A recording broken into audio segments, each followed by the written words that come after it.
Et ben c'est parti, nous voilà dans ce troisième échange autour de la question devenir coach. Je suis avec Jérémy qui se pose de bonnes questions sur son avenir professionnel et sur le sens qu'il a envie de donner à sa carrière.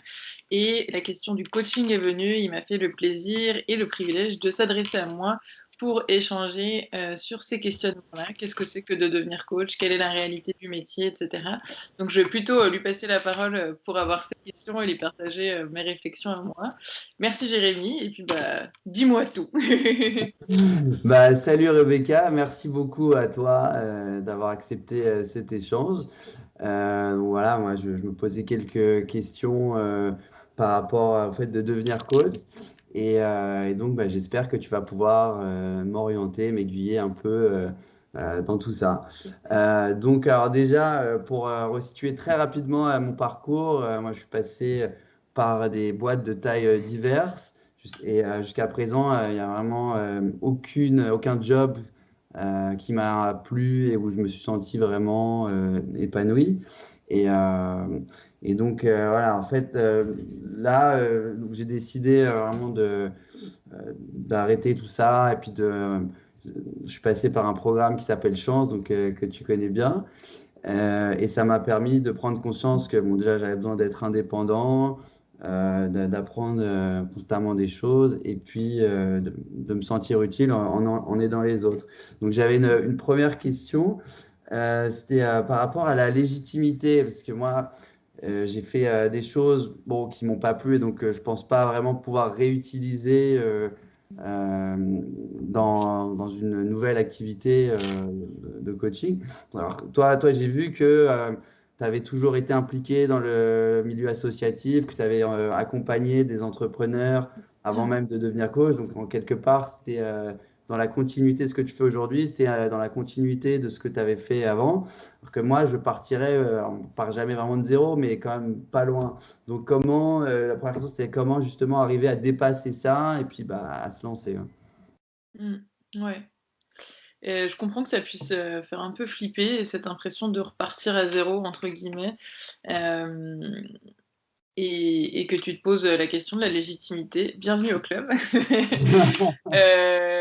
Je pense qu'on est nombreux et nombreuses à se poser la question, J'imagine. ce qui est du coup voilà, un très beau sujet à apporter, merci de le faire. Effectivement, moi j'ai vraiment l'impression que moi ça a été la continuité. Pour autant, il y a plein de personnes qui me disent waouh, t'as fait une reconversion, c'est trop cool. Donc, et moi en fait, au fond, j'avoue que j'ai vraiment la conviction qu'on repart jamais de zéro. Ouais, ouais, c'est Ça, sûr. c'est ma conviction à moi. Et donc, vraiment, le premier conseil que je pourrais donner, c'est déjà faire le point sur en quoi tu repars pas de zéro, si c'est pas encore déjà fait.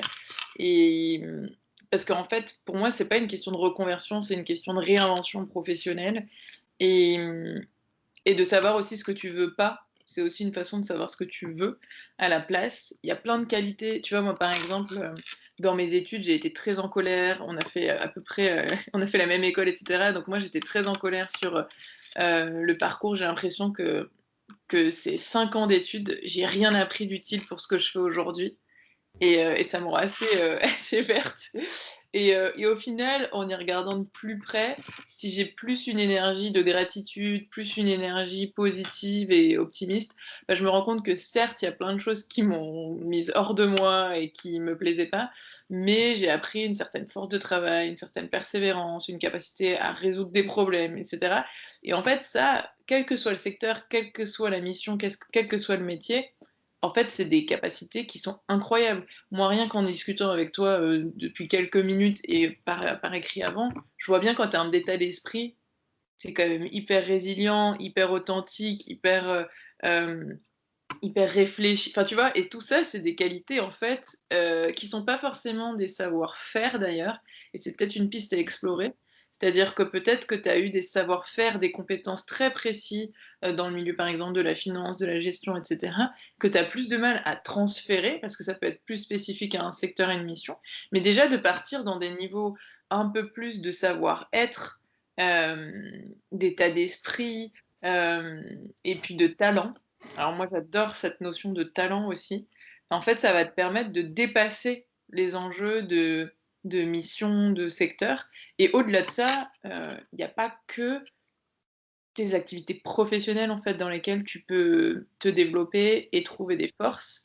Et du peu que je te connais, je sais que tu as été très investi dans des assos, parce que tu as couru une course contre le cancer que j'ai organisée avec Chirap à l'époque. Donc tu vois, c'est plein de choses où à un moment, le seul souvenir que j'ai de toi, c'est que tu m'as apporté un projet pour qu'on fasse un partenariat, que tu as été dans les premiers de la course contre le cancer engagé, que tu vois, donc rien que ça, j'ai envie de te dire, mais tu crois que c'est pas des éléments essentiels pour être indépendant, pour être coach? Enfin, alors que je te dis, on s'est parlé 5 minutes, tu vois. Donc voilà, c'est plein de pistes où je me dis, bah, c'est vrai que surtout en France, on peut avoir tendance, avec les postures RH actuelles, à se mettre soi-même dans une case parce qu'on nous encourage à l'être.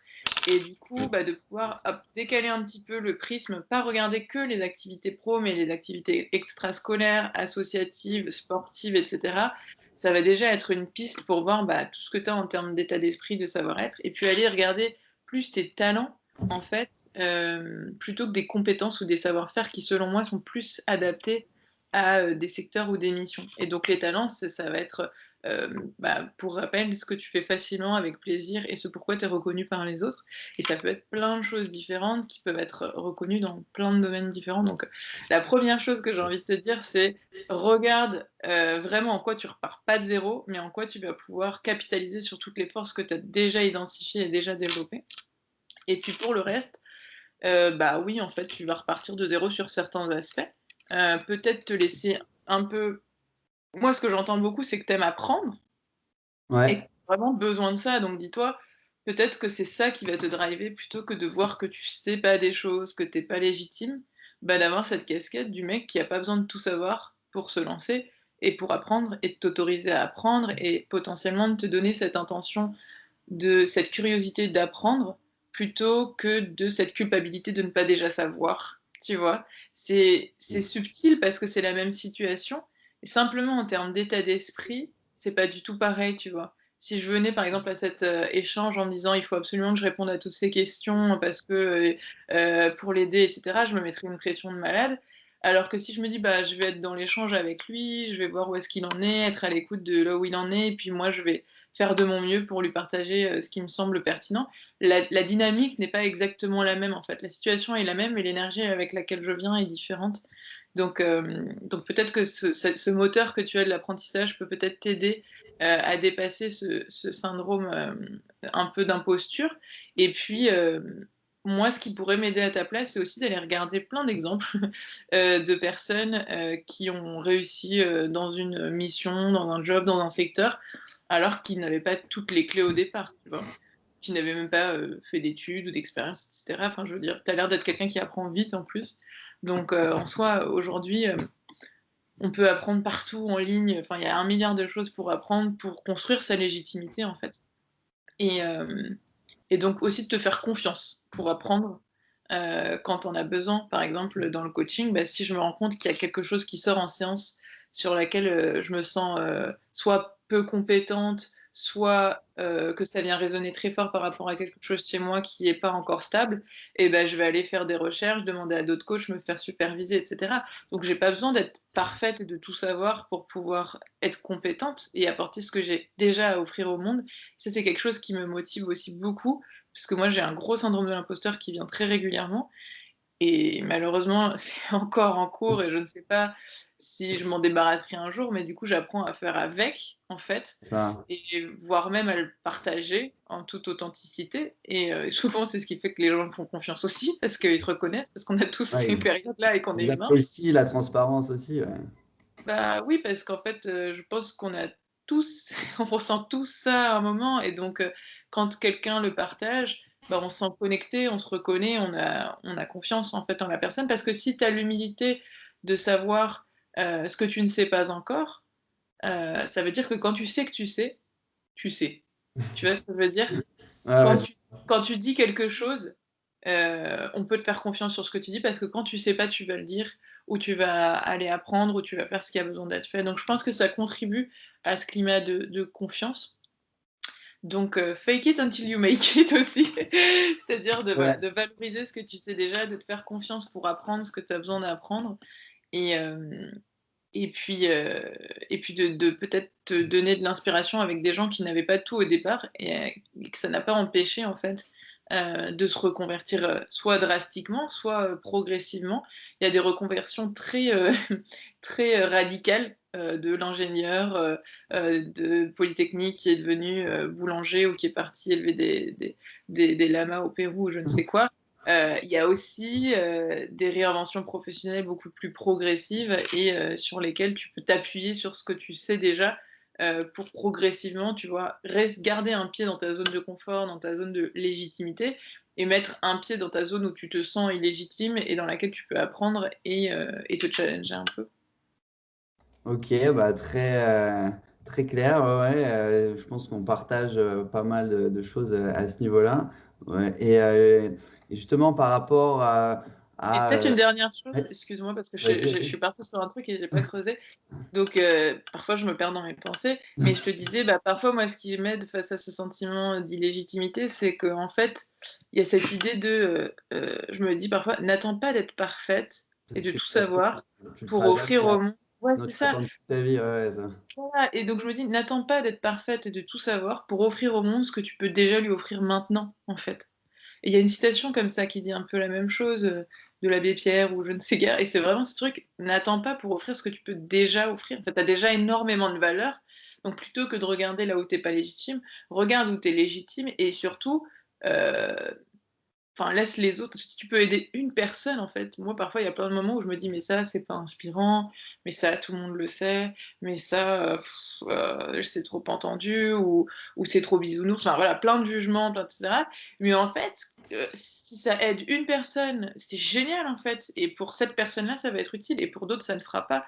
Donc, d'avoir aussi de la bienveillance vis-à-vis du fait que tu en es à un certain stade et qu'il y a d'autres gens qui sont à plusieurs chapitres derrière toi et qu'on est tous l'expert de quelqu'un.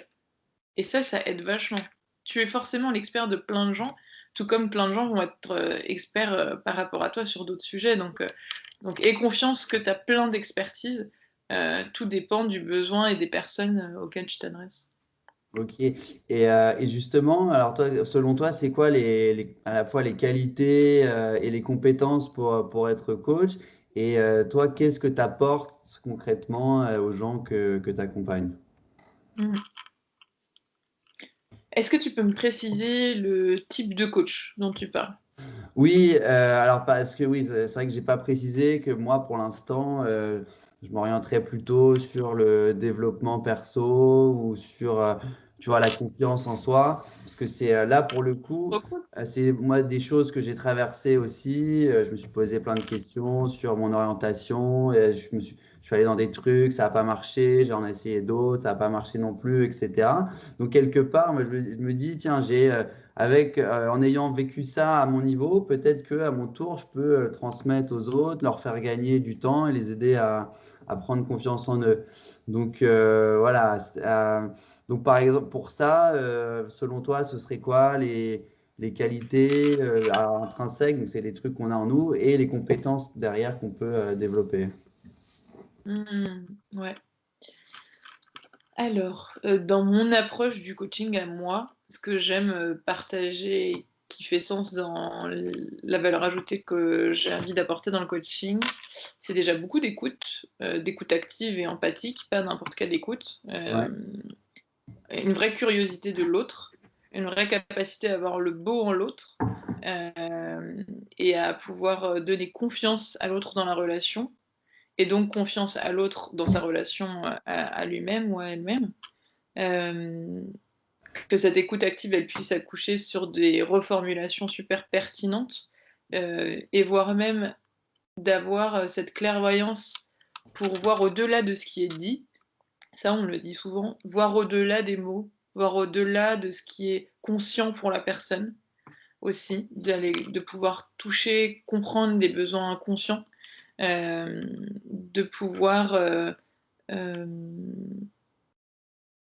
ouais, vraiment connecter avec le potentiel de l'autre et l'aider à y croire et l'aider à le développer.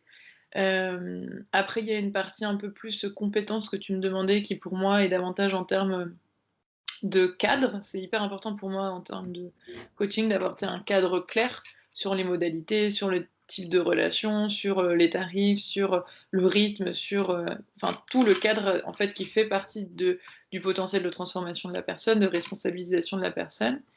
Il y a aussi du coup tout ce qui est organisation, bien savoir s'organiser, bien savoir s'exprimer avec diplomatie, savoir aussi confronter les gens, c'est important.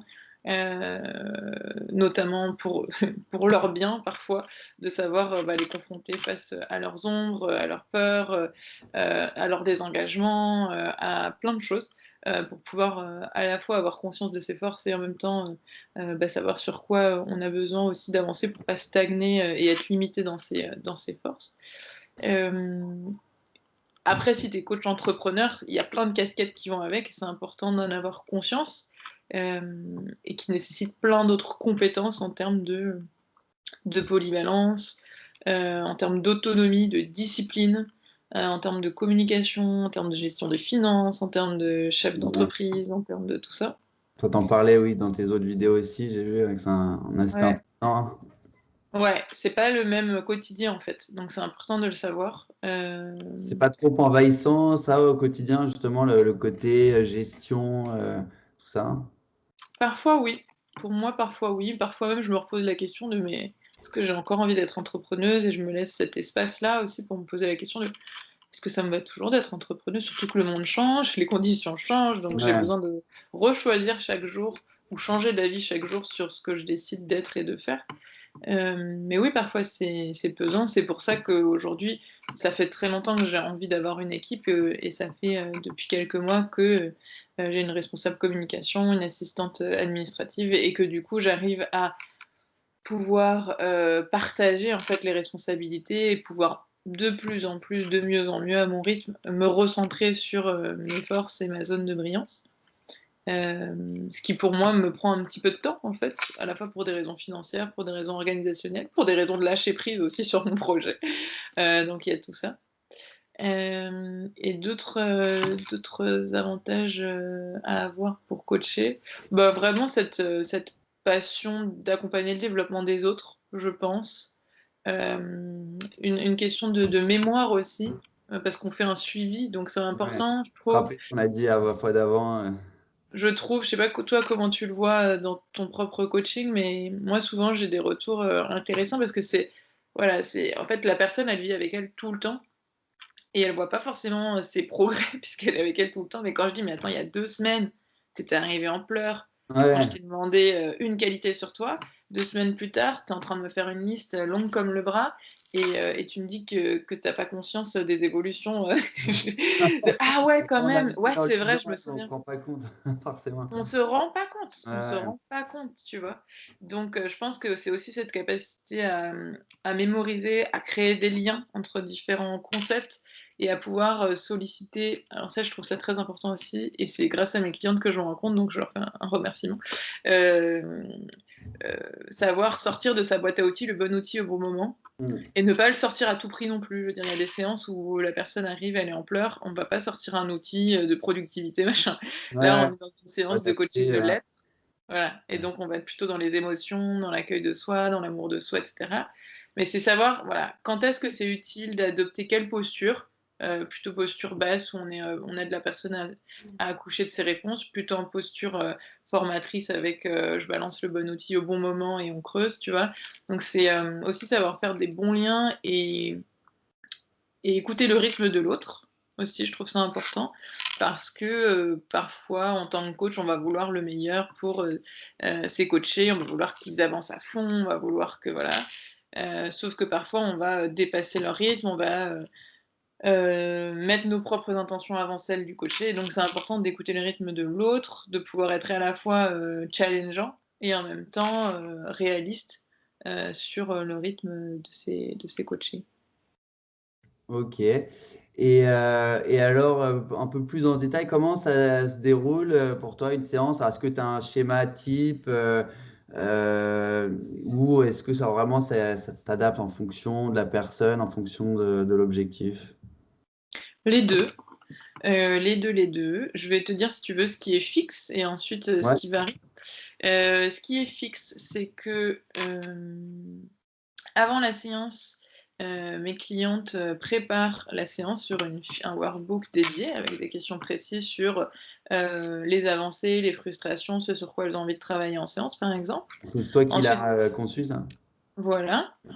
Donc ça, elles préparent ça. Elles ont aussi mis dans leur espace, espace de travail en ligne les dossiers sur lesquels elles avaient prévu d'avancer, les exercices d'introspection, etc., sur lesquels elles avaient prévu d'avancer entre nos séances pour que je puisse les consulter. Et du coup, on arrive en séance en étant au clair sur, et on gagne du temps aussi sur la séance, sur qu'est-ce qui a avancé, qu'est-ce qui bloque, qu'est-ce qu'on a envie de traiter aujourd'hui. Et donc par rapport à ça, je commence toujours par une météo interne, comment tu te sens, un petit point sur comment ça s'est passé sur les 2 semaines, les travaux sur lesquels elle a pu travailler. Et puis ensuite, je fais avec le vivant et j'arbitre. Est-ce qu'il y a d'autres trucs fixes? Bon, je fais les choses fixes, c'est qu'à la fin aussi, je lui demande comment elle se sent et ce qu'elle veut retenir de la séance. J'ai failli tomber. Ce qu'elle veut retenir de la séance. Avec nous. Côté clown. Ce qu'elle veut retenir de la séance pour qu'elle puisse en avoir une trace. Et je fais très régulièrement un compte-rendu de la séance, mais pas, c'est vraiment en fonction de mon élan, mais c'est très régulier. Et ce qui varie du coup, c'est d'arbitrer entre on travaille sur l'objectif global du coaching et sur ce qui vient dans le vivant et d'équilibrer tout ça, sachant que ce qui vient dans le présent vivant, ça vient forcément nourrir l'objectif global aussi. Et donc, en fonction de ce qui vient, si je sens que la personne a besoin de clarifier qui elle est, ses motivations, on va travailler sur les valeurs. Si je vois que c'est une séance où elle est dépassée, on va travailler sur les émotions, les besoins, la communication non violente. Et donc, à force d'expérience depuis 3 ans où j'accompagne des dizaines de femmes et en collectif plein d'autres aussi, je vois qu'il y a plein de choses qui reviennent. Et donc, j'ai un parcours un peu type de ce qui revient régulièrement. Et en fait, en fonction de ce qui vient, soit je mobilise une de ces briques-là du cheminement professionnel, soit en fait c'est quelque chose de nouveau et du coup je fais en fonction et je crée des nouveaux outils pour ces séances-là. Voilà. Ok. Et tu les accompagnes de manière ponctuelle sur un besoin vraiment précis ou c'est un suivi plus à long terme pour entretenir une certaine dynamique? Moi, j'accompagne exclusivement des transformations qui soient profondes et durables. Du coup, mes accompagnements aujourd'hui, ils font 6 mois. L'objectif, c'est Ouais. vraiment de pouvoir avoir un changement fort et surtout que je sois inutile à la fin du coaching, que le changement il persiste après moi et que mes clientes soient leur auto-coach après. J'ai d'ailleurs beaucoup de clientes qui sont devenues coach après Ah, mes accompagnements. Ouais. Et qui sont même coachées entre elles. Donc ça fait big up à Julia et Mariam qui sont ah ouais. devenues coach toutes les deux et qui, Alors, pas Julia est devenue la cliente de Mariam après. c'est pas forcément leur objectif à la base de devenir coach. Non, pas forcément. Après, je coach un profil de femme qui est très intéressée par le développement personnel, par voilà, la connaissance de soi, qui se questionne beaucoup, qui a besoin de trouver beaucoup de sens dans son travail. Donc, c'est des qualités de coach, mais comme dans plein d'autres métiers aussi. Donc, c'est toujours une possibilité. J'ai une cliente qui est avocate en droit du travail, qui a été formée dans mon école de coaching au coaching et à la formation et qui concilie aujourd'hui ses casquettes de avocate en droit du travail avec la question du bien-être au travail et de l'égalité des chances. Donc il y a plein de possibilités en fait d'utiliser en fait tous les apprentissages du coaching pour sa vie à soi, mais aussi pour transmettre. Et souvent j'ai des clientes qui ont la même valeur de partage que moi. Et donc, ils vont avoir envie de pouvoir partager leur transformation et leurs apprentissages de coaching à plus large audience. Très bien. Et justement, tu as évoqué la formation. Donc, moi, j'ai vu que toi, tu avais suivi, je crois, l'école de neurosciences appliquées, je crois que c'est ça, si je ne me trompe pas. Ouais. Et donc, j'en ai parlé à mon propre coach et il m'a dit que c'était un peu trop spécialisé pour moi, là où j'en suis, qu'il fallait quelque chose de plus généraliste pour commencer. Donc, comment un peu s'y retrouver parmi cette jungle d'offres qui existe actuellement? Ouais, c'est une très bonne question. Déjà, je pourrais t'envoyer un fichier qui pourra te lister pas mal d'écoles et qui explique. Ça, je pense que ça pourrait Avec t'aider. Je le plaisir. mettrai aussi en lien. Je l'ai pas utilisé moi-même parce que je n'en avais pas connaissance à l'époque, Ah, mais dommage. je le partage pas mal. Ouais. Je le partage pas mal et on m'a dit que ça pouvait être utile. Donc, si jamais, je te le passerai et je le mettrai en Ah, avec lien plaisir, aussi de ça la vidéo. m'intéresse grave. Donc ça pourrait t'aider. Donc moi, on me pose souvent la question de Ouais, quelles c'est ça. écoles tu connais, qu'est-ce que tu recommandes et tout. Donc je trouve que c'est une super démarche, en fait, de parler à des gens qui ont fait ces formations et de leur demander qu'est-ce que toi t'as aimé, qu'est-ce que toi t'as pas aimé. Et surtout, la première chose avec laquelle je voudrais commencer, et je crois que je fais pas un échange sans parler de ça, c'est partir de soi.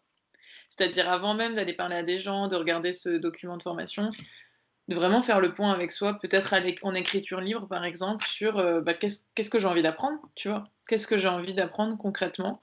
À quel rythme? À quelle fréquence? Quel budget j'ai globalement envie d'investir? Quel format me plairait bien? Quel type d'intervenant me plairait bien? Tu vois? De te questionner un peu sur: «OK, à l'heure actuelle, si je pouvais, avoir la formation, idéale que je crée sur mesure, qu'est-ce que ça donnerait?» Et de faire ce point d'abord avec toi et ensuite, dans un second temps seulement, d'aller voir ce qui existe sur le marché et voir qu'est-ce qui résonne ou pas. Ça peut t'inspirer, mais au moins, tu as fait ce premier check, tu vois, de moi avec moi Ça permet de faire le tri et faire déjà. des allers-retours. Ouais, et de faire des allers-retours comme ça, moi, qu'est-ce que je veux, qu'est-ce qui existe, moi, qu'est-ce que je veux, qu'est-ce qui existe. Et cette démarche d'aller demander à des gens qui ont fait des formations différentes qu'est-ce qu'elles en pensent, c'est super. Moi, j'ai plusieurs clientes qui l'ont fait comme ça et ça leur a été super utile. Et certaines ont fait la même formation, d'autres pas, c'est super cool. Moi, il y a un problème de son là, j'ai l'impression. Je sais pas de ton côté, mais ça grésille vachement. Non? Ah mince, Ah, je crois que c'est moi, moi je là. t'entends bien. Ouais, C'est là, bon, c'est bon, bon. écoute, Ouais. super, On trop espère que ça bien. va tenir. Ça marche, bah, tu me dis sinon. Ouais. Et comment faire, donc voilà, comment faire? Moi, j'aime bien les échanges, j'ai l'impression que toi aussi, donc ça peut être une bonne Ouais. piste, exactement ce que tu es en train de faire là et demander, voilà, qu'est-ce que les gens ont aimé, qui parlent d'eux surtout. Parce qu'en fait, une formation, elle est pas bien ou mauvaise, tu vois? Elle est pas, voilà, c'est Et juste bon, ça te correspond ou ça te correspond pas et ensuite, c'est toi, en fonction de ce que tu as envie de chercher dans cette formation, est-ce que ça te parle ou pas? Ton coach t'a dit c'est trop généraliste, donc c'est intéressant de savoir. C'est trop c'est spécifique, il t'a spécialisé, dit. ouais, ouais. C'est trop spécialisé, Selon lui, hein, après. selon lui, voilà. Donc ça pourrait être intéressant, éventuellement, que tu lui demandes des précisions sur qu'est-ce que ça veut dire spécifique, qu'est-ce que ça veut dire généraliste, et pourquoi est-ce qu'il pense que ce serait mieux pour toi du généraliste. Et qu'est-ce qu'on appelle généraliste? Moi, ma formation, je l'ai choisie très facilement parce qu'en fait, j'ai été coachée pendant 1 an par un coach qui avait fait cette formation et j'ai été super convaincue de ma transformation. Du coup, j'ai juste eu trop envie d'approfondir, tout simplement. Et j'ai pas du tout regretté, ça m'a tout à fait correspondu et vachement bien outillé, et sur la posture et sur les compétences, etc. Euh, donc moi, j'ai pas l'impression que ce soit spécifique, mais j'ai fait que cette formation de coaching là. Et ça aborde quand même beaucoup de notions. Donc il y a des notions de PNL, il y a des notions de prise de parole, il y a des notions de valeur, il y a des notions de talent, il y a des notions de posture. Enfin, il y a vraiment. Voilà. Après, j'ai fait que cette formation-là, donc c'est à voir.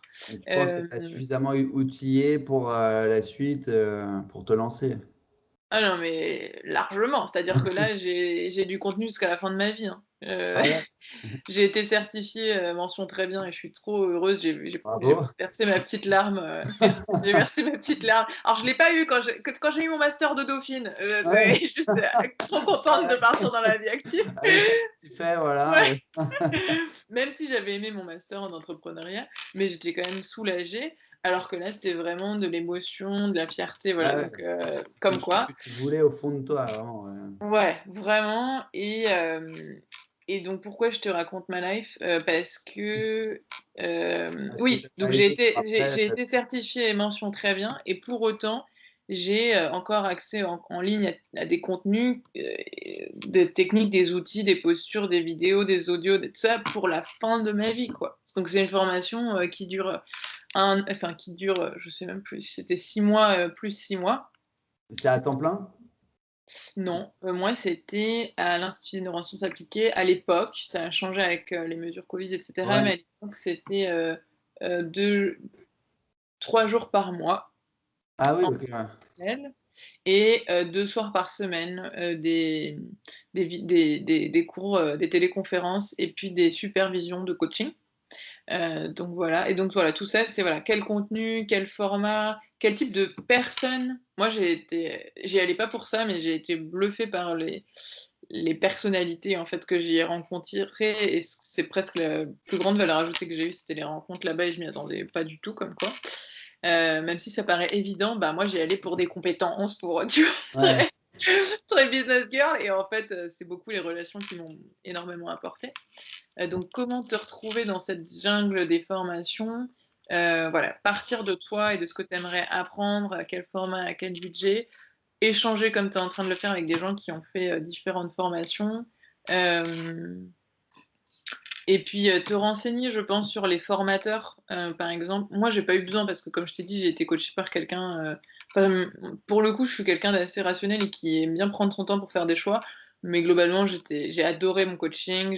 Enfin, il était déjà un peu formateur, donc je connaissais déjà énormément de choses avant de commencer la formation. C'était assez intuitif et j'avais confiance.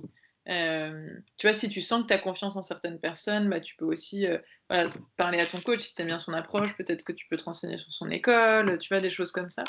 Et puis, de toute manière, voilà, voir aussi si tu as besoin ou envie que l'école soit reconnue par l'État. Ça, c'est un critère aussi. Moi, j'ai pas ressenti ce besoin.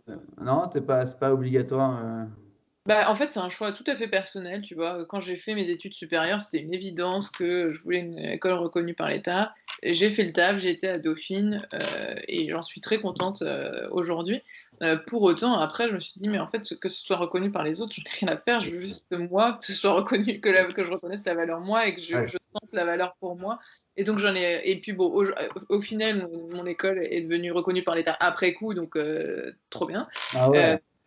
et voilà, donc c'est un critère à prendre en compte, je pense. Et notamment aussi, je vois chez mes clientes, c'est aussi, est-ce que tu es formé sur l'individuel? Est-ce que tu es aussi formé sur le collectif?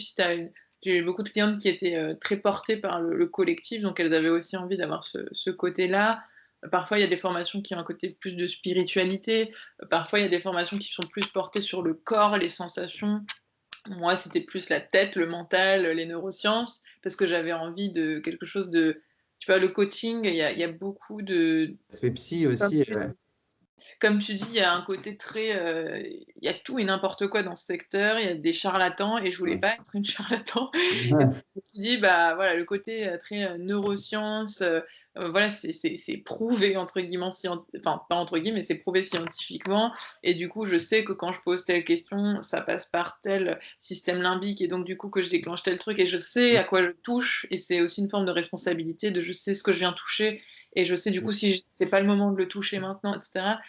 Et donc moi j'avais besoin de ce côté rassurant en fait des neurosciences. Très Euh, cartésien aussi. ouais, ouais. Très très mais c'est pas technique, tu vois. Moi j'avais un peu peur Ouais. que ce soit technique et machin. C'est pas du tout technique, c'est l'humain en fait, comment Ça fonctionne t'aide à l'humain. comprendre comment fonctionne le cerveau parce qu'au final, tout part de là. Ouais. Bah, c'est clair, et qu'on l'a jamais appris. Des blocages à faire sauter, des croyances, ça va au final, c'est sur le cerveau. Ouais. Et Et tu vois, là, toi, avec ton parcours chez Chance, tu as déjà appris énormément de choses. Enfin, tu vois, de faire ce chemin par toi-même, ça te donne énormément de légitimité pour accompagner ce changement. Et ça vient compléter ta voilà, première question. de l'avoir C'est vécu honnêtement soi-même, après, voilà, ça permet de transmettre aux autres. à fond, mais mieux que n'importe quelle formation. Ouais. Enfin, moi, je trouve que passer par là, en fait, Ah. c'est Après, il comme y a un ça. côté rassurant de dire, bon, allez, j'ai les basiques, les fondamentaux, ça me permet de m'appuyer là-dessus en complétant avec ma propre expérience. Et puis après, derrière, bah, on se forme au fur et à mesure, on continue, on voit qu'on est intéressé par telle approche, telle technique. C'est très À bien. fond, ouais. Ouais, ouais. Et pour revenir sur le côté justement très psychique, est-ce que toi, t'as pas parfois l'impression bah, d'être un peu la psy de tes clientes, alors que c'est pas forcément ton rôle à la base, mais que forcément par la force des choses, bah, elles se mettent à aussi te confier des trucs plus perso, mais qui après vont permettre de déverrouiller des trucs derrière. Ouais, c'est une bonne question. Ça a pu être le cas par le passé, ce qui fait que, en fait, aujourd'hui, j'ai un cadre qui me permet de me protéger et de les protéger de dérives ou que ce soit inadapté en fait. Donc j'ai fait beaucoup de recherches et d'interviews justement pour bien définir la différence entre la thérapie, le coaching et le consulting. Ouais, c'est Euh, important de préciser la différence. Ouais. c'est hyper important et du coup, bah, j'en ai créé, une série de vidéos pour pouvoir communiquer, en fait, dessus et permettre aux gens de mieux connaître leurs besoins, tout simplement. Donc il y a plein de personnes qui sont venues auprès de moi, et qui ont enfin, je suis trop contente de ça, donc maintenant j'ai un cadre très clair, en fait. C'est les gens me contactent, s'ils sont intéressés par mon coaching, ils viennent en séance découverte et pendant la séance découverte, notamment, je valide ou invalide le fait que mon accompagnement est approprié ou non pour répondre à leurs besoins. Et parfois, je réorientais vers Ouais. des thérapies, parfois je réorientais vers d'autres coachs de mon écosystème en qui j'ai confiance ou que j'ai moi-même eu comme coach, Plus ou je spécialisé renvoyais sur parfois, leurs besoins spécifiques. Ouais. voilà, sur notamment quand c'est de l'accompagnement, de la recherche d'emploi type CV, lettre de motive ou vraiment besoin d'être accompagné au quotidien. Moi, c'est pas ma spécialité. Moi, c'est vraiment une réflexion professionnelle, d'introspection, de changement de vie, de réflexion spirituelle aussi sur quel sens j'ai envie de donner à ma vie, qui suis-je, où vais-je? Enfin voilà, c'est des Ouais, questions, voilà, proche aussi de ça, ouais. c'est Plutôt que le assez côté spirituel aussi, traditionnel. Ouais. Ouais. assez spirituel, assez entrepreneurial, assez, dans la réflexion et dans l'action et ça correspond pas à tous les besoins et donc je réoriente, en fonction, thérapie, coaching, consulting et comme je me suis rendu compte que ça venait très régulièrement, j'ai anticipé et donc j'ai fait cette série de vidéos, que les personnes intéressées regardent en amont pour pouvoir voir et j'ai plusieurs personnes d'ailleurs c'est rigolo parce que la semaine dernière, j'ai une femme qui était intéressée par mes coachings, qui m'a dit: «Ah je me sens trop coupable parce qu'en fait, tu es ma première coach mais en fait, j'ai pris une thérapeute suite à tes vidéos. J'étais trop contente parce que c'était le but et au final, Ah bah, ouais. voilà, en partie grâce aux vidéos, elle a pu se rendre compte qu'elle avait besoin de thérapie. Elle a été en thérapie, ce qui demande énormément de courage, surtout en France, qui n'est Ouais. pas habituel, pas valorisé et ensuite, après ça, elle a pu, entrer en coaching une fois que c'était le bon moment et c'est arrivé plusieurs fois comme ça Mmh. que je dise aux gens, en fait, là, tout de suite, mon coaching n'est pas approprié pour toi.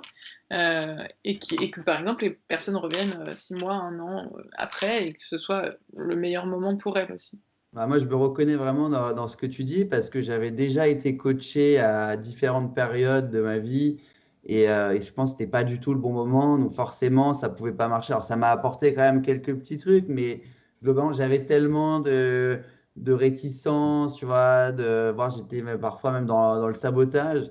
Et donc, Mhm. bah, au final, ça pouvait pas fonctionner. Donc ça aussi, il faut peut-être enfin, être capable de l'identifier, notamment chez les personnes que tu reçois, de dire, ah bah tiens, elle, là, je peux rien faire parce qu'elle a besoin vraiment d'abord travailler sur elle-même avant de pouvoir passer au coaching. Donc ça t'arrive. Est-ce que ça te Ouais. permet justement d'éviter de dire, bon, bah, enfin, de se lancer, de dire, bon, allez, quand même, je vais quand même tout faire pour l'aider, et puis à la fin de se rendre compte, ouais, bah non, en fait, je lui ai rien apporté, parce que tu arrives maintenant à mieux discerner d'entrée de jeu que tu vas pas pouvoir répondre forcément à sa situation. Ouais, c'était moins le cas avant. Ça a été, après mes séances découvertes, parfois je savais pas trop, j'hésitais, c'était inconfortable et je leur disais. Donc du coup, on en discutait et puis au final, on voyait bien en fait. Parfois ça se faisait et du coup, bah, ça se passait bien et puis parfois on se rendait compte que ça se faisait pas et ça se passait bien aussi. Et parfois je te dis: «Revenez 6 mois plus tard» et là c'était fluide et donc c'est voilà. Donc c'est aussi écouter l'intuition. Parfois je sais pas, mais parfois pas savoir, c'est déjà savoir. Ouais.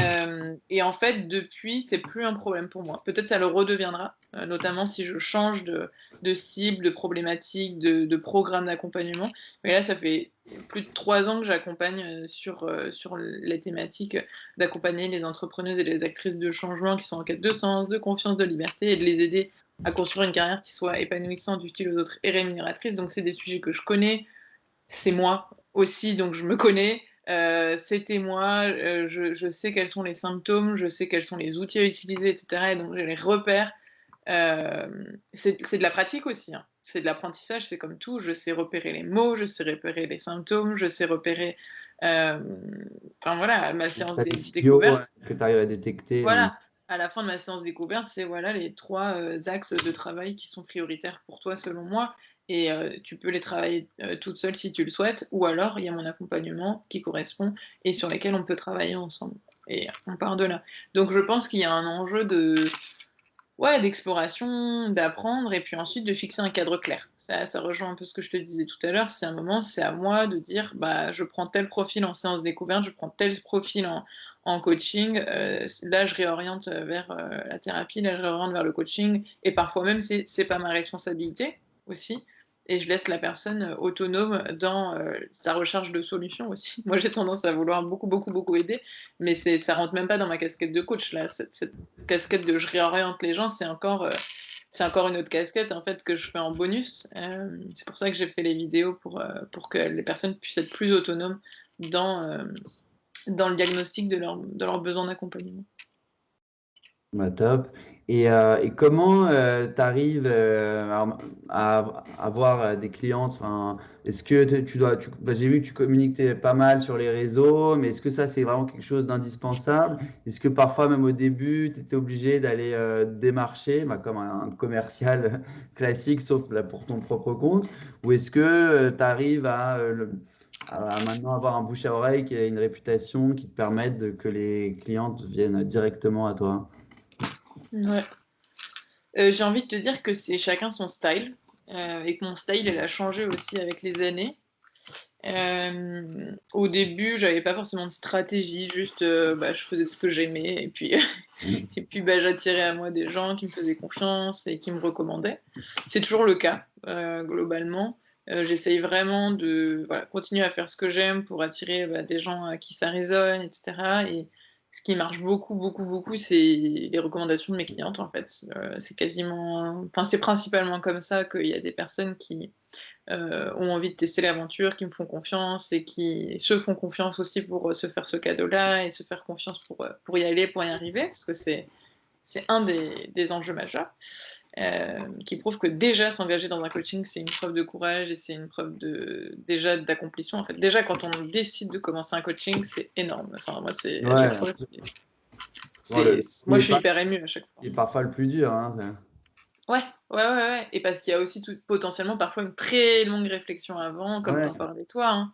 Très longue réflexion, donc voilà. Et puis après, j'ai un peu plus, je me suis fait accompagner par une consultante en stratégie où là, j'ai un peu plus automatisé, systématisé les choses pour que j'ai plus à faire tout moi-même toute seule, sur mesure pour chacun et donc pour pouvoir toucher plus de gens et garder plus d'énergie. Et donc là, bah, j'ai plus de systèmes marketing, on va dire, qui permettent bah, de laisser, enfin, de faire connaître ce que je fais par les personnes les plus qui correspondent le plus à ce que je peux aider.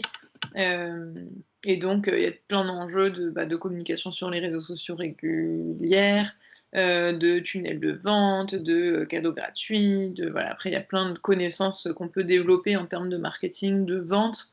Euh, et faire attention à ce qu'on entend par marketing et vente parce qu'il y a beaucoup de croyances autour. Moi, je crois dans le marketing authentique et dans la vente éthique, et donc je donne le mieux que je peux apporter comme valeur, et si ça parle pas, bah, c'est ok, et si ça parle, bah, c'est ok. En fait, j'essaye voilà, d'apporter de la valeur pour que les gens qui sont intéressés puissent avoir les infos nécessaires pour passer à l'étape de ah, on se connaît, ah, je l'aime bien, ah, je lui fais confiance, et ah, bah, j'ai envie de travailler avec elle. Tu vois, c'est un peu les différentes étapes know, like, trust dans la stratégie. Donc voilà, j'apprends tous les jours là-dessus, et j'avoue que parfois la vente, c'est un peu le côté que j'aimerais bien ne pas faire moi-même. Ouais. C'est pas du tout Euh, un truc qui m'excite, mais bon, parfois, tu es obligé de passer par là. et j'en ai parlé là, à une coachée, je lui ai dit, mais en fait, parfois ça me saoule un peu en fait. Enfin, c'est-à-dire que je sais ce que je propose, c'est cool, mais ça me saoule d'avoir à convaincre les gens en fait. J'aimerais bien qu'ils le devinent par eux-mêmes, mais en même temps, je peux Ouais, pas, tu vois. Et c'est- elle m'a dit, mais c'est bizarre parce que toi, tu vends hyper bien. Je fais, ah bon? Elle fait, bah ouais. Et c'était hyper intéressant comme retour, je la remercie. Elle me dit, bah oui, tu communiques sur ce que tu fais avec passion, donc forcément, ça donne envie d'y aller. Ton site est super clair, t'as les témoignages de tes clients. Après, je me dis, ah bah oui, tu vois. c'est ça vendre, c'est faire ce que t'aimes, dire, enfin en parler autour de toi et puis bah déjà c'est vendre en fait. Après tu peux automatiser des choses pour que ce soit plus optimal, mais voilà. Et donc du coup de désacraliser un tout petit peu ce qu'on entend autour de marketing, vente, et c'est beaucoup aussi, bah, plus tu es convaincu par ce que tu fais, et plus tu vas être convaincant aussi. Donc, et Ouais, du coup, c'est ça, clair. ça rejoint un peu cette idée de voilà, quelle valeur je me donne, comment je me reconnais. Et c'est le thème de ma conférence que je donne la semaine prochaine, qui Ah, s'appelle pour le sommet, non, pour la semaine de l'entrepreneuriat écoféministe. Et c'est le thème euh, connaître sa valeur pour être reconnu et rémunéré à sa juste valeur. Et je trouve que c'est vraiment essentiel, en fait. Tout part de soi. Et ça ah. rejoint un peu le sentiment de légitimité dont on parlait. Plus tu te sens légitime, plus les autres vont aussi sentir ta légitimité, etc. Ouais, et puis c'est vrai que moi, dans mes différentes expériences passées, bon, j'étais amené à vendre telle solution, tel produit, mais au fond, moi, il n'y avait pas vraiment de sens. Je me dis, ouais, mais en fait, pourquoi je vais me Ouais, fatiguer à vendre ça pour le compte de telle boîte en laquelle je crois même pas, etc. Donc forcément, je ne pouvais pas donner le meilleur de moi-même, alors que quand là, il s'agit de se vendre soi-même et d'être convaincu par sa propre valeur, ben, alors là, c'est là où tu peux vraiment ensuite être attractif. Mais, oui. mais Quand alors tu après, crois dans ce que tu ouais, vends et que tu es dans quelque chose d'utile, d'humain, que tu crées une relation. En fait, vendre, c'est aussi créer une relation de confiance au final. Donc tu peux le voir aussi comme ça. Euh, mais au début, quand tu n'as pas de recommandations, enfin, comment tu fais pour les vraiment les tout premiers pour démarrer? Est-ce que tu coaches des gens de ton entourage, voire même gratuitement peut-être, ou est-ce que tu passes par des réseaux? Comment ça se passe? Ouais.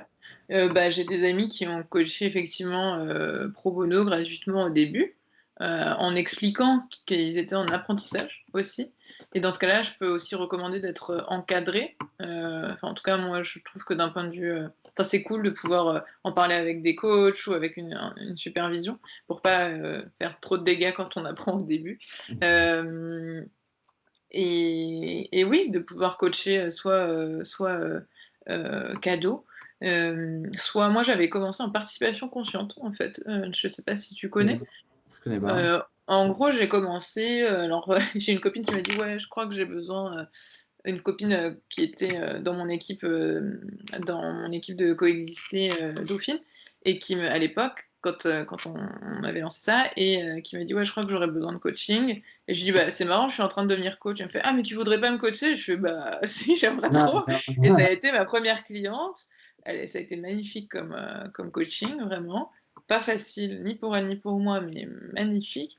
Et je lui ai dit donc, bah écoute, tu sais quoi, tu me payes en fonction de ce que tu peux et de ce que tu veux, en fonction de la valeur que tu perçois Ouais, c'est pas et mal de ce ça. qui est possible pour toi.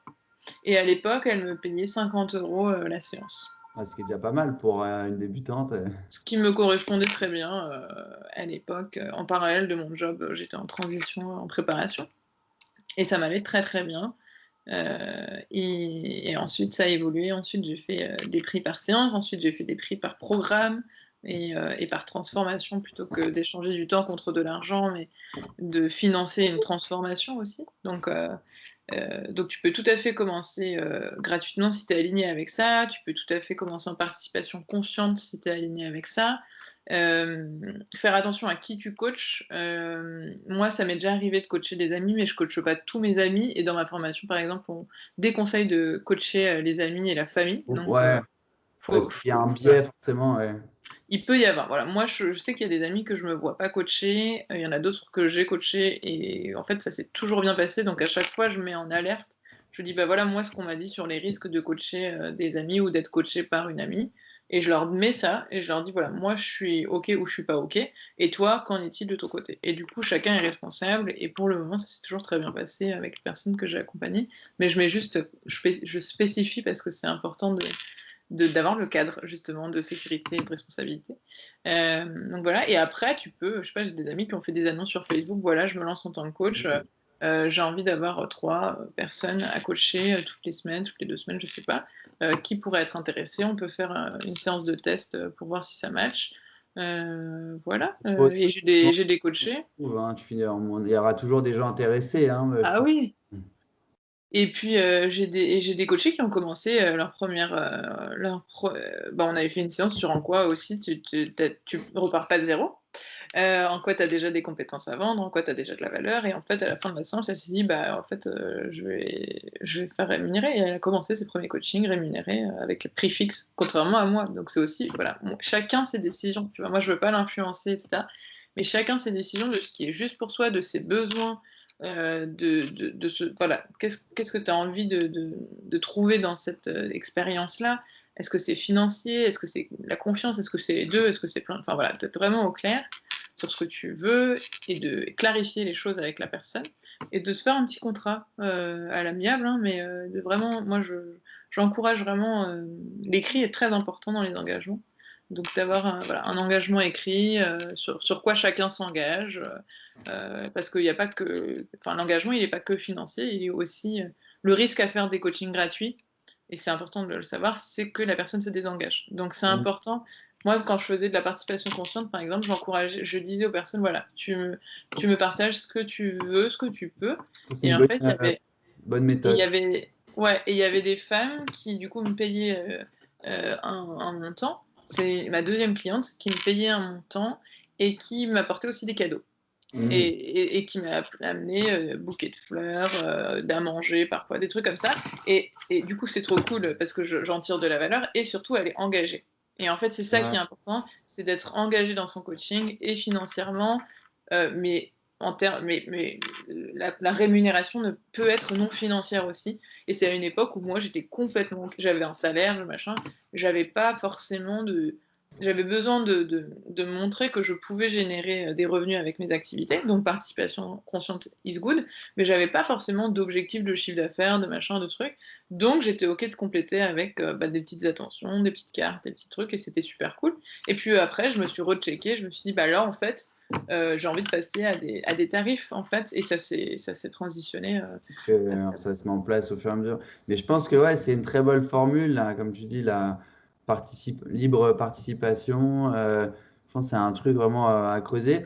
En plus, comme je te disais tout à l'heure, moi, j'ai une activité là en ce moment de freelance à mi-temps et qui me permet voilà, déjà d'assurer mes besoins sans bosser à 100%. Donc ça sera hyper confortable au moment de se lancer, de dire je ne serai pas le couteau sous la gorge à prendre n'importe qui, Tout à n'importe fait. quel prix. Donc ça Ouais, déjà, puis très c'est bonne top. idée. Et toi aujourd'hui, tu arrives à en vivre convenablement, enfin, selon tes attentes et sans forcément être pris dans un engrenage où tu t'enchaînes constamment les rendez-vous et les différentes activités. Alors, oui, je suis hyper heureuse d'en vivre et c'est une vraie réussite pour moi parce que une des raisons pour lesquelles je n'osais pas me lancer, c'était parce que je croyais pas en ma capacité à générer de revenus avec mes projets. J'ai bénéficié des allocations chômage pendant 1 an et ensuite j'ai réussi à me payer mon premier salaire et depuis ça doit faire 2 ans que je me paye un salaire et donc je suis hyper contente.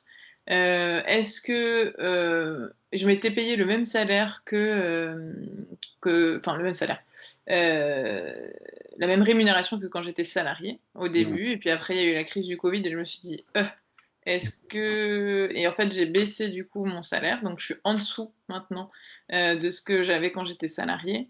Et en fait, c'est OK, parce que bah, ma boîte, elle avait 200 ans et moi, elle avait. Enfin, mon Ouais. employeur avait 200 ans d'expérience et moi, 1 an et demi. Donc, c'était OK pour moi de me dire, bah, en fait, c'est OK de me payer moins pour pouvoir investir le reste dans une équipe. C'était ça aussi l'intention. Mm. Est-ce que je me paye autant que ce que je souhaiterais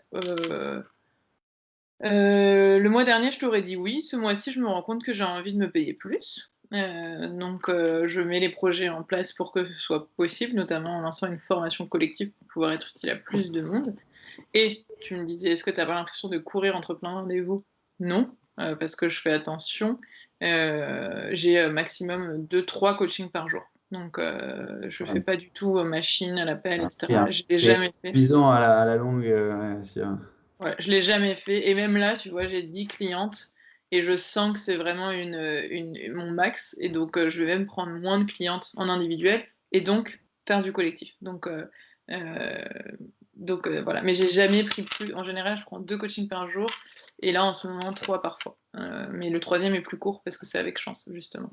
Ouais. Donc, ou des séances découvertes. Donc non, je cours pas partout. Pour autant, là, je te dis, j'étais passée à ma capacité maximum avec 10 personnes et je sentais qu'en fin de journée, j'étais fatiguée, notamment parce que je prolongeais les séances. Donc maintenant, je suis beaucoup plus vigilante sur 1h30, parce que 1h45 une fois, mais 1h45 deux fois. Ouais, Et, en fait, ça et s'accumule. le suivi de ça, donc hop, j'essaye d'être vigilante et maintenant je fais gaffe. Donc voilà, et c'est toujours du test and learn, c'est-à-dire qu'aujourd'hui je me paye, mais j'espère que ça pourra continuer, et si c'est pas le cas, bah, j'aviserai et je me débrouillerai, tu vois. J'aimerais me payer plus et du coup, et avoir une équipe que je peux payer plus pour faire plus de choses, pour avoir un projet plus global, pour avoir plus d'impact pour tout ça. J'ai une stratégie qui me semble alignée avec ce que je fais, donc c'est-à-dire qu'aujourd'hui je me forme pour lancer une formation en ligne pour pouvoir aider plus de gens de façon aussi qualitative et plus abordable, donc c'est ça mon projet. Et je prends le temps, voilà, c'est aussi, je pense que dans mes 3 premières années, là je recommence ma 4e année, j'ai été très tournée vers la rentabilité. Et je suis très contente puisque j'ai réussi à en vivre, j'ai multiplié mon chiffre d'affaires par 2 dès la 2e année, etc. etc. Et j'ai réussi à me payer mon salaire comme ce que je voulais, etc. Mais en fait, aujourd'hui, je me dis que cet objectif de rentabilité à court terme, il peut me bloquer dans mes ambitions à moyen terme. Et donc aujourd'hui, je me mets beaucoup moins la pression du chiffre d'affaires cette année, par exemple. J'ai un objectif de chiffre d'affaires, mais c'est pas ma priorité. Ma priorité, c'est vraiment de me recentrer avec ce qui me motive, ce qui m'apporte de la joie, et d'investir, tu vois, d'investir dans une équipe, dans une formation, etc., qui me permettent à moyen terme de peut-être générer beaucoup plus d'argent et d'impact que ce que je fais à très court terme, tu vois. Donc cette année, ce qui n'est pas toujours évident au quotidien, quand par exemple je vois moins d'argent rentrer sur mon compte, etc. Mais je me dis en fait, c'est prévu pour plus tard. Et c'est ok, et j'ai de la trésorerie encore, etc. Donc faire attention sur ces ambitions. Il y a des gens qui prennent des investisseurs, il y a des gens qui vont rémunérer leur équipe sans se rémunérer eux, etc. C'est des choix en fait, et c'est lié à sa relation à l'argent. Et moi personnellement, j'ai fait le choix de me payer moi et de m'honorer moi avant de payer d'autres gens. Et une fois que moi j'ai pu me payer, j'ai pu payer d'autres gens, etc., etc. Donc c'est vraiment une stratégie en fait d'investissement, c'est une stratégie entrepreneuriale. Est-ce que je suis solopreneuse? Est-ce que tu es entrepreneur? Est-ce que tu es une société? Est-ce que tu es une start-up? Tu vois?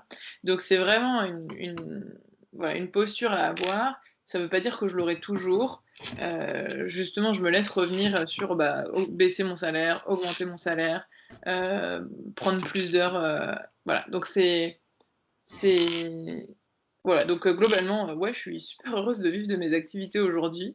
Et je change aussi de stratégie sur mes investissements et ma rentabilité en ce moment. Donc je vais voir ce que ça donne en espérant pouvoir aller dans le bon sens. Bah, top. Et tu me dis hein, quand tu dois y aller. Allez, dernière question. Là, j'aurais pas dû dire ça, sinon on aurait continué. Non, je recadre du coup, Non, parce que bah, j'ai une autre interview après. tu fais bien, non, non, mais justement, tu parlais à l'instant de maîtriser le timing. Donc... Et ouais, bah, alors peut-être la dernière question serait comment surmonter les périodes de doute, ce que je peux traverser par moment, de se dire, ouais, en fait, non, je ne vais peut-être pas me lancer. Comment arriver à garder la motive et à rester à flot quoi, en allant de l'avant. Mm. Première chose qui me vient à l'esprit, c'est des routines. Des routines de confiance en soi, des routines d'entretien de ses croyances positives, des routines de clarifier ses objectifs, clarifier ses forces, clarifier ses réussites. D'avoir des moments tous les jours pour se rappeler ton potentiel, pour se rappeler où tu vas, pour te rappeler pourquoi tu fais ça, etc. Comme ça, en fait, c'est ancré tous les jours. Et voilà, moi avant j'avais 2 heures par jour, aujourd'hui j'ai 1 heure par jour, ça peut être 5 minutes par jour, ça peut être 5 minutes tous les 2 jours, commencer petit pas, mais d'avoir voilà, toujours un moment dédié à son état d'esprit dans la journée. Le livre qui est très connu sur le sujet, c'est Miracle Morning, qui encourage à créer sa propre routine matinale. La mienne change pas mal. Mais voilà, déjà d'avoir des ancrages quotidiens de reboost personnel. Ensuite, c'est de bien s'entourer, de personnes qui comprennent ce que tu es en train de traverser. Donc potentiellement d'autres personnes qui sont en train de se questionner pour devenir coach, d'autres personnes qui sont en train de réfléchir sur leurs activités pro ou d'être freelance ou d'être voilà. Donc de bien t'entourer de personnes qui te comprennent et qui vivent la même situation. Et la troisième chose qui me vient à l'esprit, c'est demander de l'aide, demander du soutien. Euh, et être accompagné au besoin, ce que tu fais aujourd'hui. Et donc, si tu as un coup de bad, en fait, n'hésite pas à t'appuyer sur ce soutien-là, sur des personnes qui sont là pour te soutenir, pour te rappeler, pour voir, là, en fait, les doutes, c'est lié à quoi? Est-ce que c'est des croyances? Est-ce que c'est des valeurs? Est-ce que c'est machin? Est-ce que c'est des trucs? Et du coup, de te remettre d'aplomb. Et puis, la quatrième chose, c'est aussi accepter. Ouais, Accepter qu'il y a des moments de doute et de peut-être de se rappeler que ça dure pas et qu'il y a un moment où tu vas pouvoir rebondir, mais que passer par ce chemin, c'est difficile. Que d'avoir conscience que c'est passer par ce moment de doute, d'obscurité, de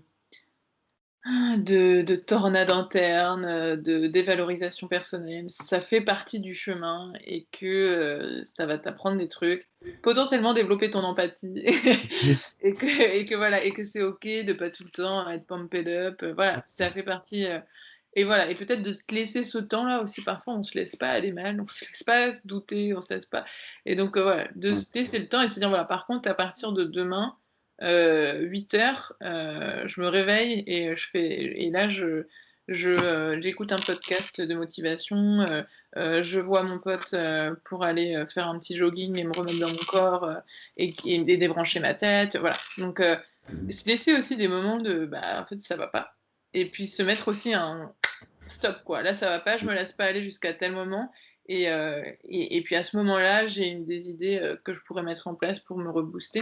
Je pense que et puis dans ces moments-là, de toute manière, il y a toujours une bonne question, c'est regagner confiance, et donc c'est se rappeler de ses forces, ses réussites, et pouvoir aller solliciter les autres aussi sur ok, rappelle-moi pourquoi je suis quelqu'un de bien déjà, et pourquoi je vais y arriver.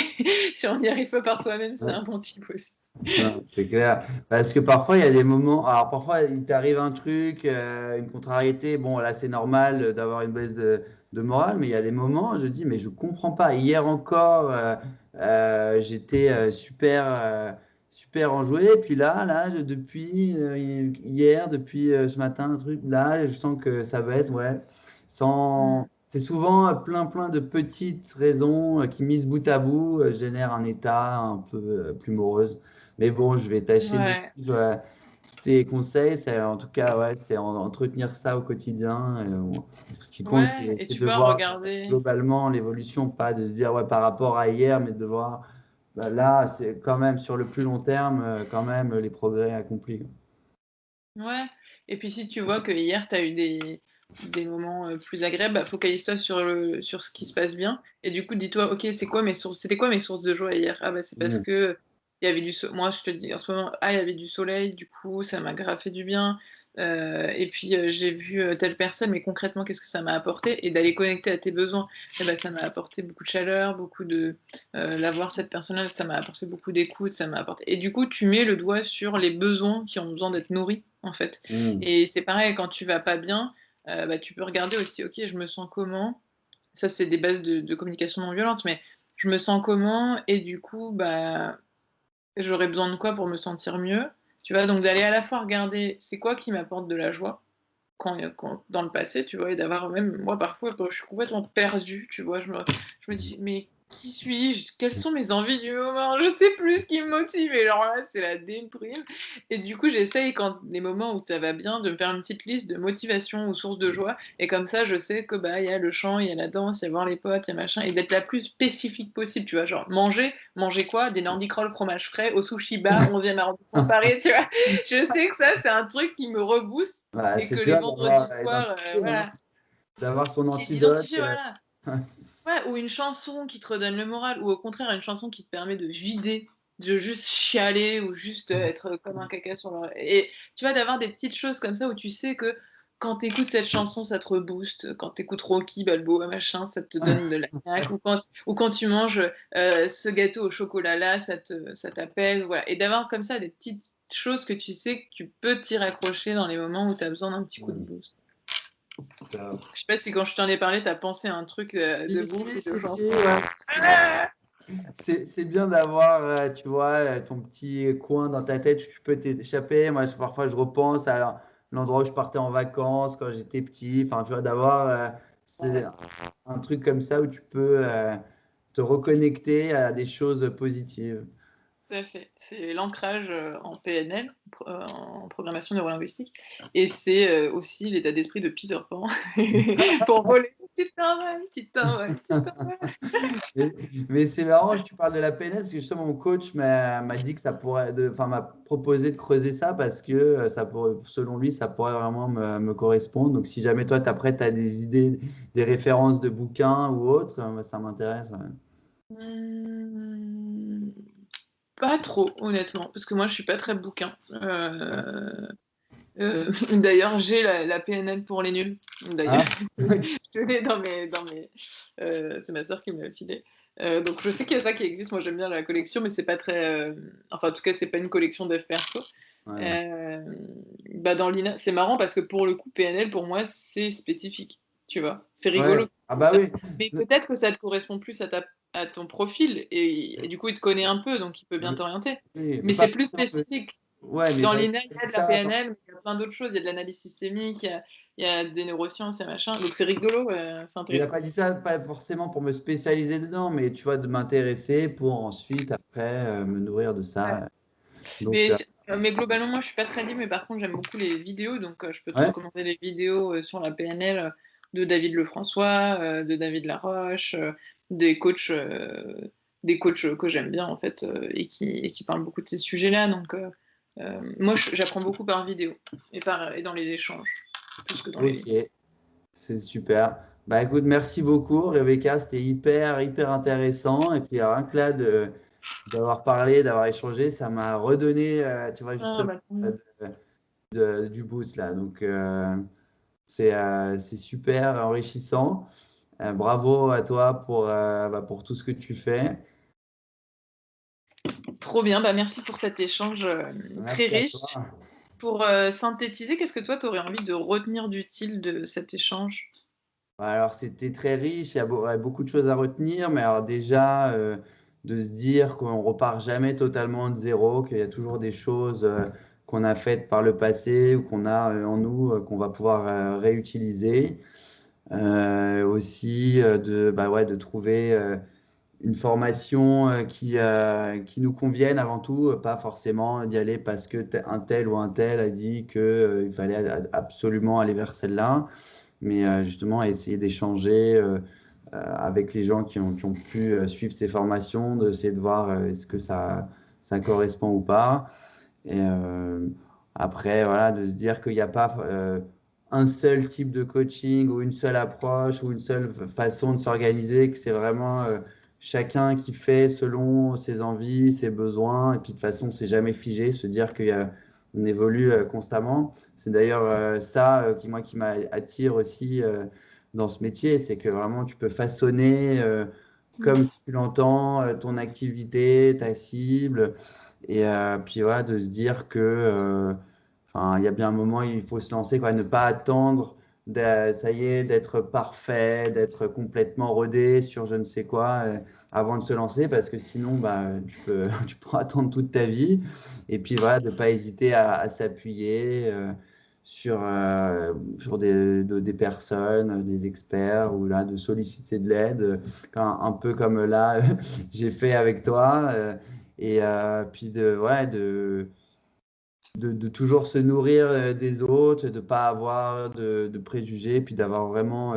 Parce que dans tous les cas, si c'est vraiment quelque chose qu'on a envie de faire, on finira par y arriver d'une manière ou d'une autre, tu vois. On finira bien par trouver le bon créneau, trouver la bonne approche. Et il faut juste voilà, accepter au départ que ça va pas être un peu galère au début, que on va tâtonner, mais il faut aussi se dire que ça permet toujours ensuite de progresser derrière. Ouais, carrément. Eh ben, merci beaucoup pour cette synthèse efficace de Ouais. ce bel échange. Merci à toi d'avoir partagé tout ça avec celles et ceux qui peuvent nous regarder. Et du coup, Avec je te souhaite plaisir. plein de bonnes choses et puis plein de bonnes choses aussi à celles et ceux qui se posent les mêmes questions en ce moment et Ouais. qui peut-être auront trouvé des réponses avec toi. Merci beaucoup vraiment à toi, Rebecca. J'espère que ça pourra aussi servir à d'autres gens. Et puis, on reste en contact, hein, de toute façon. Yes. Bye. Salut!